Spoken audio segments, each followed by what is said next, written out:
করে, তাহলে কিন্তু তোর খবর আছে। আয় তাড়াতাড়ি আয়। তুই দাঁড়িয়ে পড়লি কেন? তোকে কি আমি দাঁড়াতে বলেছি?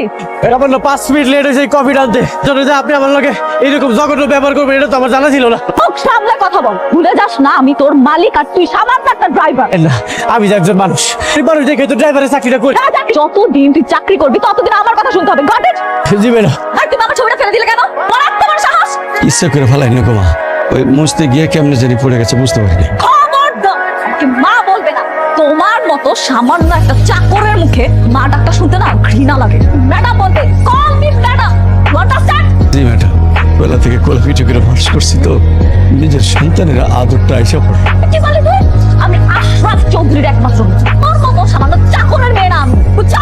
আপনি আমার লগে খারাপ ব্যবহার করেন ওটা ঠিক আছে, আমার আপনার লগে খারাপ ব্যবহার করলে কিন্তু আমি সহ্য করব না। সামান্য একটা চাকর হয়ে তুই আমার সাথে এইভাবে কথা বলিস? তোরা বাপ বেটা দুজনেই ফাঁকি পাস। তোর বাবা কাজে ফাঁকি দিচ্ছে আর তুই ড্রাইভারি করতে গিয়ে। একটা কথা মনে রাখবেন, সকালবেলা কোটিপতি, সন্ধ্যাবেলা গরিব হইতো কিন্তু সময় লাগে না। আব্বা কি মন খারাপ হইতেছে? তুমি চিন্তা করো না, এমন একটা প্ল্যান আছে, এই মাইয়ার অহংকার সব ধ্বংস হয়ে যাবে। কি প্ল্যান করছিস? এই চৌধুরী সাহেবের মেয়েরে পেয়ে ফাঁদে ফেলাবো, আমি ওরে বিয়া করবো, তারপরে এই সকল সম্পত্তির মালিক হয়ে যাবো আমি। স্যার, এই কথার মুখে মানবি না। চাকরের বাচ্চা চাকরের মতো থাকবি। চিড়া কথা শুয়া তুই বড় লোক হওয়ার স্বপ্ন দাও, চৌধুরী সাহেবের মেয়ের সাথে প্রেম করবো। তোমার মতো আব্বা আমি জীবনে দেখি নাই, তুমি চাও না চাও তাতে কোনো কিছু যায় আসে না, আমি যেমনি হোক তাই আমি বিয়া কইরাই ছাড়বো। আমিও দেখবো কেমনে করো তুমি বিয়াটা। ঠিক আছে, তুমিও দেখানিও। ড্রাইভার! জি ম্যাডাম। What the hell? এগুলো কি? এইগুলো তো ফুল। ফুল আমি ভালো করেই জানি। এটা আমার বাসার মধ্যে ঢুকলো কিভাবে? কে দিয়েছে আমাকে এগুলো? তবে আসলে কে দিয়েছে সেটা তো ম্যাডাম আমি জানি না। ম্যাডাম আমি নিশ্চিত এই কামড়ি শয়তানটা আপনার এই প্রেমপত্র আর এই যে কি দিছে। সামান্য একটা চাকরের ছেলে দিবে ফুল আমাকে? তোর এত বড় সাহস হবে না? আপনি জানেন না ম্যাডাম, তার প্রেম করব, তারপরে বিয়া করব আর সম্পদ সব দখল করবো। ও একটা ভালো ছেলে, ও এসব করতে পারে না। হয়তো অন্য কেউ দিয়েছে। ও ভালো ছেলে, ওকে আমি চিনি না। ও আমাকে মৃত্যুর হাত থেকে বাঁচিয়েছে। ও ভালো ছেলে হয়। কি রে বর্ষা, এতক্ষণ লাগে আসতে? সরি রে, রাস্তা অনেক জ্যাম ছিল এই জন্য। ওইটাকে তোর বয়ফ্রেন্ড নাকি? হ্যালো ভাইয়া। কি বলতেছিস এসব? তোর মাথা ঠিক আছে? টুপির ছেলেটা আমার বয়ফ্রেন্ড হবে? দেখেও বুঝিস না? ও আমার ড্রাইভার, আমার পাশে কাজ করে। অদ্ভুত কথা বলিস। চাল চলন দেখে তো কিছু বোঝা যায় না।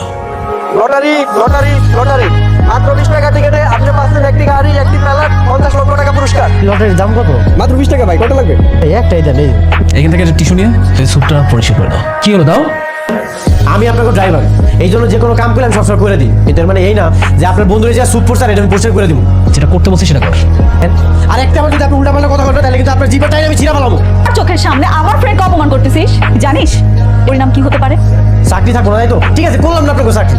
আপনার মতো অহংকারী মাইয়ার থেকে আর কি আশা করা যায়? ভাবতেছি তোমার কুলাঙ্গার ছেলেকে কিভাবে শাস্তি করা যায়। গতকালকে আমার সব ফ্রেন্ডদের সামনে আমাকে অপমান করছে। শাস্তি না দেওয়া ছাড়া আমার আর ঘুম হচ্ছে না। আমি নিজের সন্তানের মতো মনে করতাম, আর তুমি তারা এই প্রতিদান দিলা। স্যার স্যার বিশ্বাস করেন আমি কিচ্ছু করিনি। আপনি আমার উপর বিশ্বাস রাখছেন, আমি বিশ্বাসের মর্যাদা রাখছি। আমি কিচ্ছু করি নাই স্যার। তোমার যদি আমার বাড়ির সীমানায় দেখি তাহলে তোমার আমি পুলিশে দেবো। একটা টিকিটও মিলল না, টাকা গুলো লস। আরে ভাই আমিও তো কাটছি অনেকগুলো, একটা তো মিলতে না। লটারির রেজাল্ট আছে? হ্যাঁ ভাই, আপনি কি টিকিট কাটছেন? হ্যাঁ ভাই, আমিও তো একটা কাটছিলাম।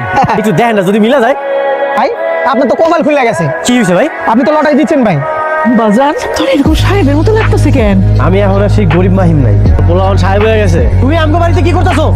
ও এখন ইহানি খানি ওর বাপের যত মিল কারখানা ছিল না সব আগুনে পুড়ে ধ্বংস হয়ে গেছে। লোকটা সহ্য করতে না পাইরা না স্ট্রোক করে মইরা গেছে। আমার দেখছো ভাল্লার কি বিচার?